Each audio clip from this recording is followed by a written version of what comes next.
The movie begins with the Duncan family happily celebrating their daughter Kat's birthday. It shows how close and loving the family is. Later, William and Kat play in a softball game together, sharing a fun and special moment as father and daughter who both love sports. That evening at dinner, Kat's parents worry because it seems like she cares more about sports than school, but Kat is confident. She promises she can handle both and is excited to win her next game. Oh, I'm gonna play.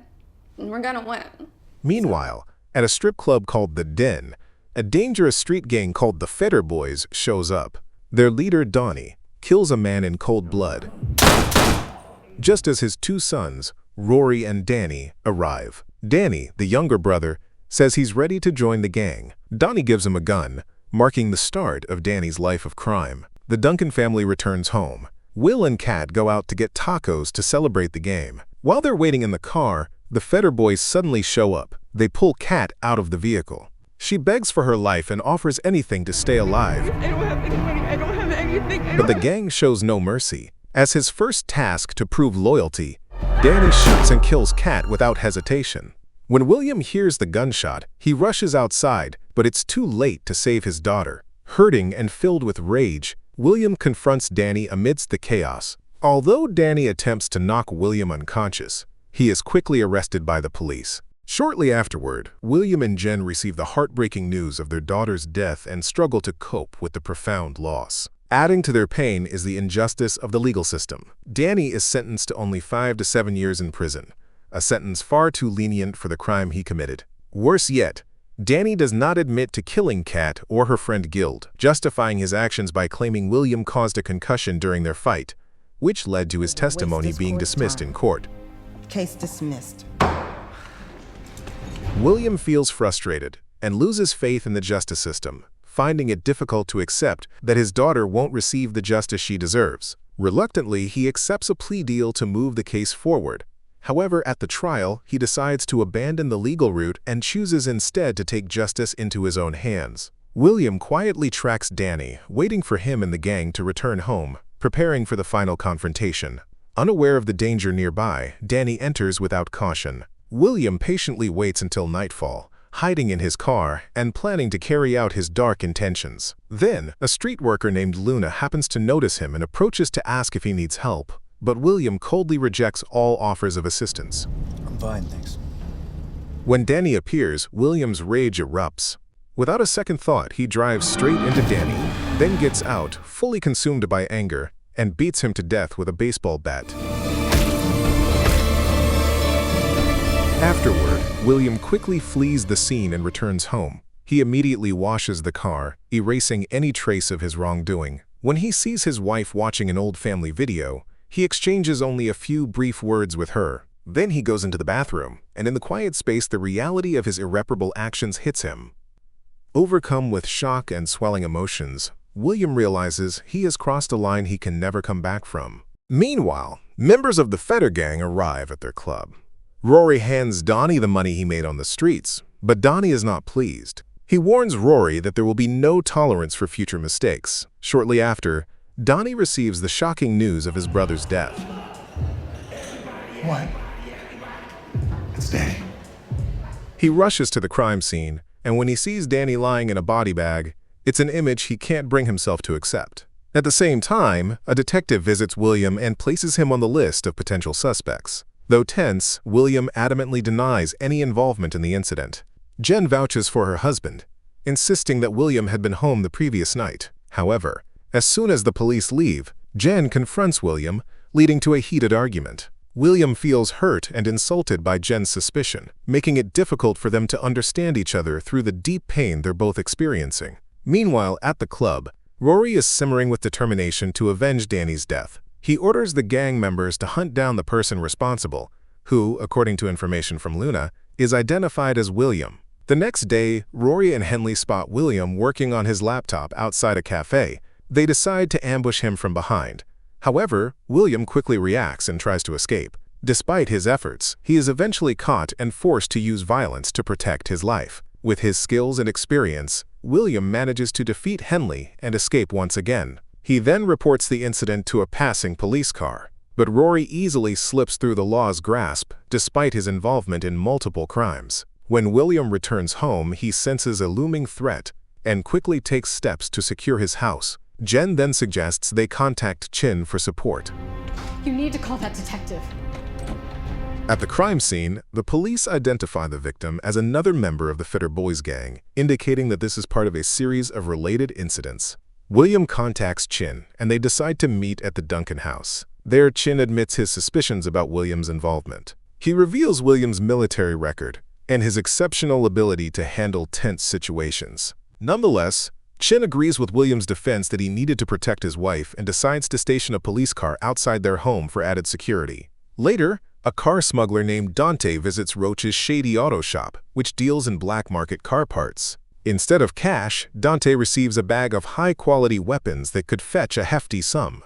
That evening, William confides in Jen about killing Danny, viewing it as revenge for their daughter's tragic fate. Suddenly, a police car drives off, just as the mafia returns to William's house for revenge. Someone throws a bottle, creating an opening for Rory and Donnie to break in. The intrusion begins with brief introductions and casual conversation, but it quickly escalates into violence. Jen is shot, and William collapses to the ground. Lying in a pool of blood, William manages to call 911 as the intruders flee the scene.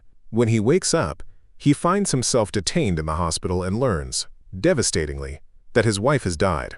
Mentally shattered and severely injured, William struggles with the will to go on. However, the medical team does everything they can to support him. As he begins to calm down, Chin visits and calls him a miraculous survivor. Chin tells him they will report his death to the public if he doesn't commit to recovery, encouraging William to embrace the chance to return to a normal life. After days of treatment, William finally comes to terms with his profound loss and regains the ability to walk. He quickly puts an escape plan into action, disguising himself in a janitor's uniform, which allows him to slip out of the facility.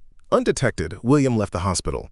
Once free, he headed to a Western motel, where he ended up sharing a room with Dante, whom he caught shoplifting. The next day, William withdrew money from the bank, but couldn't contain his curiosity. When Dante learned about William's conflict with the Fed Boys gang, he offered to help him through the tough situation. You in the hot water with them Feder boys, huh? Yeah. Maybe I can help you. At first, William hesitated, but he ultimately decided to turn to Dante for a gun. Dante proudly showcased various firearms in his office, and, during their conversation, recounted a previous confrontation with the Fed Boys gang, in which he was shot in the shoulder and lost a cousin. Dante expressed a genuine willingness to help William, motivated by their shared vendetta against the gang. In the end, William purchased a variety of guns, ammunition, and classic jackets from Dante, along with a car, laying the groundwork for his revenge plan. Afterward, he headed to a vast field to hone his shooting skills. William spent several days perfecting his aim in preparation for the upcoming confrontation. As the time to execute his plan drew near, he visited his family's resting place to pay his respects. The anguish of a husband and father still raw and unresolved. All his pent-up emotions came to a head in the pursuit of revenge. Under the cover of night, William prepared to confront Zach, Rory's trusted ally. Stealthily infiltrating Zach's residence, he found him engrossed in a video game. Seizing the moment, William launched a surprise attack, leading to a fierce hand-to-hand duel.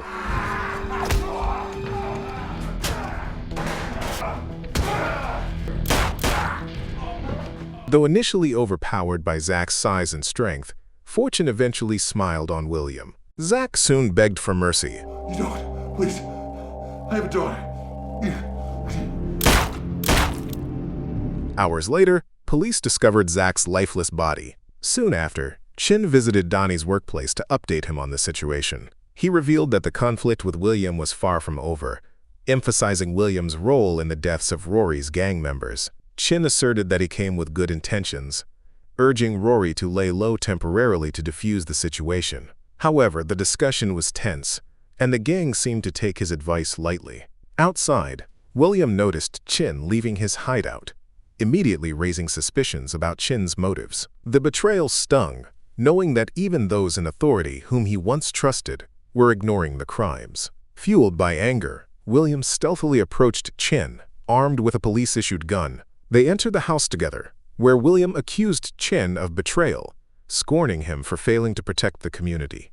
Chin acknowledged the Fed Boys' immunity within the system but expressed regret. The irony was clear. They couldn't even hold the gang accountable. William warned Chin that a reckoning was coming, and if he intervened, he wouldn't hesitate to kill him. Nonetheless, William assured Chin that he would surrender, but only after he was done. The next day, Donnie instructed Rory to eliminate William. They hurriedly left the scene, unaware that William had already anticipated their move. Hiding in a car parked outside the club, he pretended to be drunk, then stealthily neutralized the guard before making his way into Donnie's office. His sudden appearance threw Donnie into a panic. Realizing what was about to happen, Donnie urged William to end things quickly. William began the conversation by sharing the intense emotions he'd experienced the first time he took a life when he killed Danny. Yet, in that moment, he felt emotionally numb at the thought of killing Donnie. He wondered if Donnie had ever felt the same when he ended Jen's life. Ultimately, William pulled the trigger, taking down the man who had stolen his family. The gunshot echoed throughout the club, causing chaos. Taking Donnie's phone, William called Rory, without a shred of remorse, informing him of his father's death. Did you kill him? Yeah. Rory, however, maintained his composure, shedding no tears or emotion. The Fed boys returned to the club to find chaos and Donnie's lifeless body. Rory remained detached, unfazed by his father's death, but attention quickly shifted as William's voice echoed through the speakers, affirming his presence in the club. A chase ensued between William and the gang. Though the odds weren't in his favor, William accepted the humiliation of revenge. He initially tried to calm them, but the situation escalated into a shootout. During the chaos, William took one of Rory's associates hostage. Without hesitation, Rory ordered the man's execution. William narrowly escaped but was injured in the shoulder. Dragging himself up a staircase, William was spotted by Dante while Luna quickly reported his location at the motel. Shortly after, Rory and his men arrived. They searched for information on William but found nothing, and ultimately executed him as though his life had no value. Rory shouted William's name loudly so everyone could hear. William didn't back down. He and Dante decided to fight first, but when too many enemies showed up, they ran from the motel and ended up in a gunfight. As night came, the fight continued. Dante got scared and asked his friend Roach for help. They drove to Roach's garage. Roach's gang started shooting at Rory's car, forcing them to run away. But Rory didn't give up. He ran into the garage, and both sides lost people in the shootout. Rory, badly hurt, saw that William and Dante were also injured.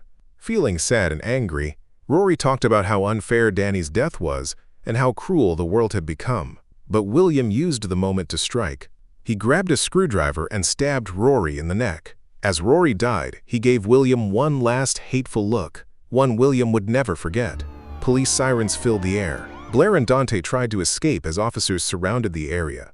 The police looked around at the bloody scene and, even though it was sad, they saw it as a victory. The Fed boys were finally gone. In the end, William was ready to give himself up. But before he could, he died. He destroyed the gang that ruined his life, but it cost him everything. Thanks for watching. Don't forget to subscribe, and we'll see you in the next video.